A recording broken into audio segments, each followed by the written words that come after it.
ચોમાસું આવે અને આપણા ગુજરાતીઓના ઘરમાં ડુંગળીના ભજીયા ના બને એવું તો બને જ નહીં.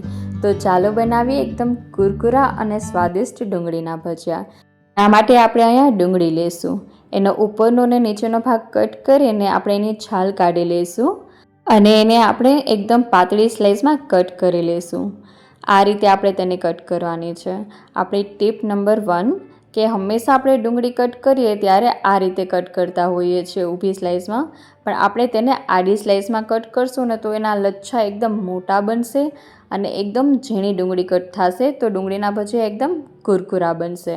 તો આપણે આ રીતે જ ડુંગળી હંમેશા કટ કરવાની જ્યારે પણ ડુંગળીના ભજીયા બનાવીએ ત્યારે. જોઈ શકો છો તમે આ રીતે એના લચ્છા એકદમ મોટા અને પાતળા કટ થશે. તો આ ટ્રીક હંમેશા યાદ રાખવાની. હવે આપણે ડુંગળીને હાથેથી એકદમ મસળી લઈશું, જેના લીધે એની બધી સ્લાઇસ એક એક અલગ થઈ જશે અને એકદમ લચ્છેદાર ડુંગળી તૈયાર થઈ જશે. જોઈ શકો છો કેટલી મસ્ત લાગે છે ડુંગળી કટ થતાં. હવે તેને આપણે એક બાઉલમાં, જેમાં આપણે મસાલો બનાવવાનો છે તેમાં જ કાઢી લઈશું. 1 ચમચી મીઠું એડ કરીને આપણે તેને 5 મિનિટ માટે સાઈડમાં મૂકી દઈશું, જેના લીધે ડુંગળીનું બધું જ પાણી છૂટું પડી જશે. પછી આપણી ટીપ નંબર 2, ક્યારેય પણ ડુંગળીના ભજીયા બનાવીએ ત્યારે ડાયરેક્ટ લોટ એડ કરીને આપણે ભજીયા નથી બનાવવાના, કેમકે જો એ રીતે કરશું તો આપણા ભજીયા એકદમ પોચા બનશે. હવે 5 મિનિટ થાય એટલે આપણે એક કઢાઈ લઈશું ને તેમાં તેલ ગરમ થવા મૂકી દઈશું. આપણે મસાલો રેડી કરી લઈશું ત્યાં આપણું તેલ પણ ગરમ થઈ જશે. હવે આપણે ડુંગળી જોઈ લઈએ. જોઈ શકો છો તમે એમાં પાણી એકદમ છૂટું પડી ગયું છે. બહુ વધારે મોઇસ્ચરવાળી ડુંગળી નથી એટલે પાણી ઓછું છૂટું પડ્યું છે. ડુંગળી અલગ અલગ પ્રકારની હોય છે, જે પ્રમાણે મોઇસ્ચર હશે એ રીતે પાણી છૂટું પડશે. હવે તેમાં 1 ચમચો જેટલો આપણે ચણાનો લોટ એડ કરશું, 1 ચમચી લાલ મરચું એડ કરશું, 1 ચમચી ધાણા જીરું એડ કરશું અને થોડી હળદર એડ કરી દઈશું. અહીંયા ઘણા વ્યક્તિ મરચું, કોથમીર, અજમો એ બધું એડ કરતા હોય છે. આપણે અહીંયા આ રીતે સિમ્પલ ભજીયા જ બનાવવાના છે, તો હું કાંઈ જ આમાં એડ નથી કરતી. જો તમારે એડ કરવું હોય તો તમે એડ કરી શકો છો. મેં અહીંયા એ બધું સ્કીપ કર્યું છે. આ રીતે આપણે સરખું મિક્સ કરશું તો ચણાનો લોટ થોડો આપણને ઓછો લાગે છે. આમાં જો લચ્છા એકદમ છૂટા છૂટા લાગે છે, તો આપણે થોડો અડધા ચમચા જેવો ચણાનો લોટ પાછો એડ કરશું અને આપણે તેને હવે સરખી રીતે મિક્સ કરી લઈશું. ચણાનો લોટ આપણે જરૂરત પ્રમાણે થોડો થોડો જ એડ કરવાનો, જેના લીધે વધારે લોટ એડ ન થઈ જાય. વધારે લોટ નાખશું તો ભજીયા પોચા થશે. અને હવે અહીંયા આપણે થોડુંક બાઇન્ડિંગ માટે 1-2 ટીપા જેટલું જ પાણી એડ કરશું.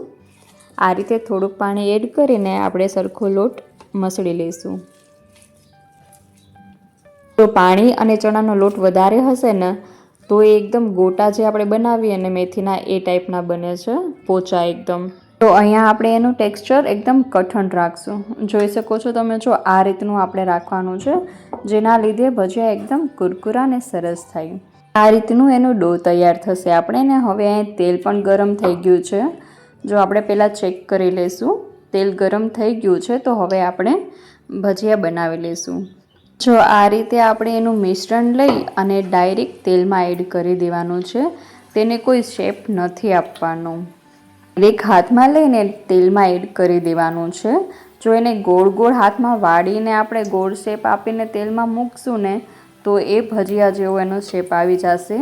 જે આપણે ડુંગળીના કાંદા ભજી કહીએ છીએ ઘણા, એનો જે શેપ આવે છે ને એ રીતનો શેપ નહીં આવે અને ભજીયા પણ કુરકુરા નહીં થાય, પોચા થશે. આ રીતે જો ડુંગળીની એની સ્લાઇસ થોડીક અલગ અલગ છૂટી હોય ને તો એનાથી એ કુરકુરા વધારે થાય છે. આ હતી આપણી ટીપ નંબર 3. હંમેશા ડુંગળીના ભજીયામાં આપણે ગોળ ગોળ શેપ નથી આપવાનો. હાથમાં મિશ્રણ લઈને ડાયરેક્ટ જ એડ કરી દેવાનું છે. જોઈ શકો છો તમે કેટલું સરસ લાગે છે. હવે આપણે ખાલી 2 મિનિટ જેવું મીડિયમ ફ્લેમમાં તેને પકવવાનું છે.